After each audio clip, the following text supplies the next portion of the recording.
खैर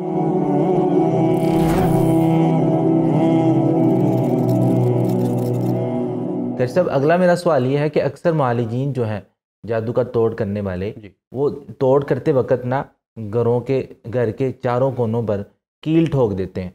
वो उसकी वजह से क्या कहते हैं जी, बाज़ लोग कहते हैं जी हमने इसको बांध दिया है, कीलों से बांध दिया है, यानी कि कील दिया गया।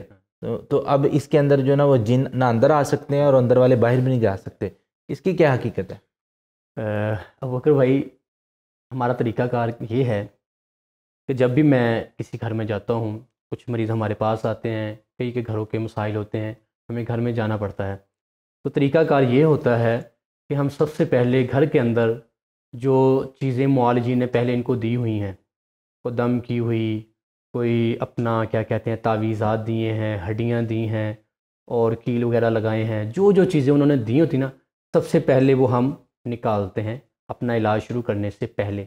और वो निकालने की वजह क्या है? वजह ये है कि ज़्यादातर लोग ऐसे हैं जिनके ऊपर ये जो अपना मुआलिजीन जिनसे हम इलाज करवाने जाते हैं ना हमारे लोग, ये वो मुआलिजीन ही इनके ऊपर उल्टा जादू कर देते हैं। इसलिए हम सबसे पहले उनकी सारी चीज़ों को बाहर इकट्ठा करते हैं, कलेक्ट करते हैं, फिर उन्हें यह बहा दिया जाता है, जो उनके साथ करना वो करते हैं और इनके ऊपर कुरान हकीम से हम मुकम्मल रुकिया करते हैं और इनका इलाज किया जाता है। अब एक घर में हम गए तो पढ़ाई वगैरह की, वो जो तवीज़ आते हर चीज़ उनकी वो निकाली हमने, तो लेके चले गए, पढ़ाई वगैरह की। तो फिर उनकी कॉल आई, जी मामला ना अभी को मुकम्मल दुरुस्त नहीं हो पाया। फिर पढ़ाई की, 2-3 मरतबा ऐसा हुआ कि मुकम्मल इलाज नहीं हो पा रहा। फिर जब वो तीसरी मरतबा ग़ालिबन हम गए हैं तो कहा कि कोई चीज़ ऐसी रह तो नहीं गई जो आपने खुद घर में कोई रखी हो, किसी ने दी हो या कोई आके रख कर गया हो इलाज की गरज से, तो वो हमें बताएं। वो पहले सोचते रहे, तो फिर उनमें से कोई एक फ़र्द बोला कि जी याद है कि एक मौलिज आए थे, उन्होंने हमारे घर के 4 कोनों में, थिन के 4 कोनों में कील लगाए थे, तो वो पड़े हुए हैं। अच्छा, वो अब बात थी।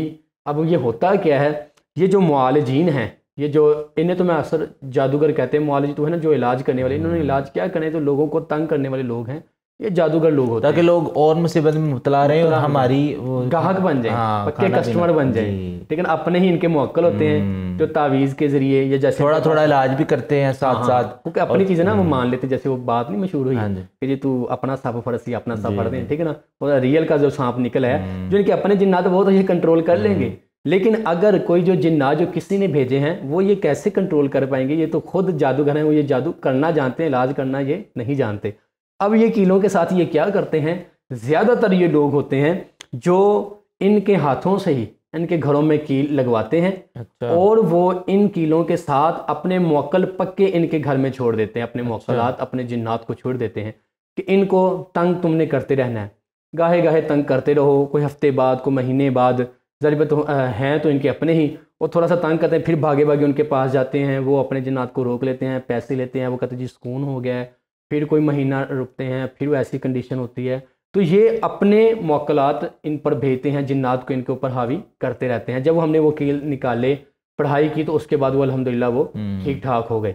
यही वजह है कि हम ये चीज़ों को सबसे पहले निकाल देते हैं। ये बज़ाहिर तो ऐसा लगता है कि ये आपके खैर ख्वाह हैं, मुआलिज हैं, आपके तो इलाज करने वाले हैं। ऐसे केसेस बहुत सारे मेरे पास आ चुके हुए हैं। वो करते क्या हैं, बाज़ औक़ात यह हाज़िरी हुई, जिन्नात हमसे मुखातिब हुए, तो जब हमने उनसे बात की, कलाम किया, तो भाई क्यों नहीं निकल रहे हो, कहाँ से आए हो, किसने भेजा? जी ये फ़लाँ के पास गए थे, हमें उसी बाबे ने हमें भेजा, ड्यूटी लगा दी, तुमने इनके साथ इन्हें तंग करते रहना है। कि हमारे पास आते रहेंगे, हम निकालते रहेंगे, वो एक पक्का जैसे कस्टमर लगा लेते हैं। तो ऐसे लोगों से बचा जाए। ये कील वगैरह घर में लगाना ये बिल्कुल भी ये कोई इलाज का तरीका नहीं है, ना ये शरई तरीका है, या वैसे देखा जाए कि यार मतलब कि शिरकिया नहीं है लेकिन इससे इलाज हो जाए, तो इससे इलाज मुमकिन है ही नहीं। लेकिन इसका एक और नुकसान है। एक तो ये बता दिया ना मैंने कि जादूगर लोग जिन्नात इनके साथ अपने भेज देते हैं घरों में, लेकिन इसका एक और नुकसान है कि देखें वकर भाई कि जब इन कीलों को आप घर में लगा दिया जाएगा और आपको ये कहा जाएगा कि आपके घर में दोबारा जिन्नात दाखिल नहीं होंगे जब तक ये कील घर में रहेंगे, तो आपका गुमान, यकीन, अकीदा इस कील पर आ जाएगा कि ये अब जब तक घर में लगे ना, मुझे कोई जिन्नात अब तंग नहीं कर सकते। और जब ये अकीदा आपका बन जाएगा, आप नमाज में भी गफलत होगी, वज़ाइफ में भी गफलत होगी, ज़िक्र और अज़कार में गफलत होगी, अल्लाह पर यकीन आपका ख़त्म होना शुरू हो जाएगा। ये कील मेरी हिफाजत कर रहे हैं, अरे इनसे, ये तो कील की तो औकात नहीं है। आपके घर में कुरान हकीम मौजूद है, हम मुसलमान हैं, हमारे घरों में कुरान मौजूद है चारों कोनों में।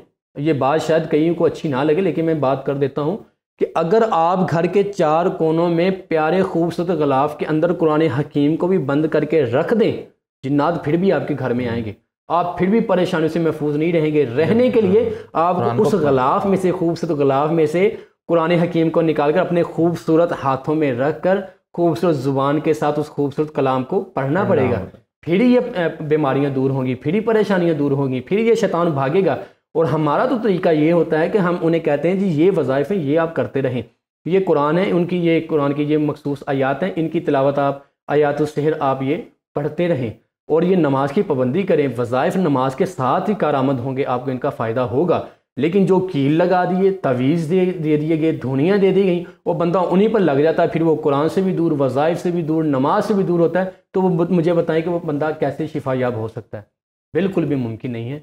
कुरान की तरफ आइए। खुदारा मुआलिजीन को भी ये कहूँगा कि इन लोगों को कुरान की तरफ लेकर के आइए, ये अल्लाह रसूल की तरफ आएँ, ना कि इन फजूल टोटकों की तरफ आएँ और किसी के खैर खा बन जाइए। आपके जो ये मामलात हैं, जो आपके अखराजात हैं, ये अल्लाह रब्बुल इज़्ज़त पूरा फरमा देगा। लेकिन लोगों को धोखा देना छोड़ दीजिए और सिर्फ कुरान पढ़िए और लोगों को कुरान की तरफ लेकर आइए। जी कैसा माशाल्लाह, बहुत अच्छी गुफ्तगू आपने फरमाई इस सवाल के बारे में। ये तो आम सवाल था।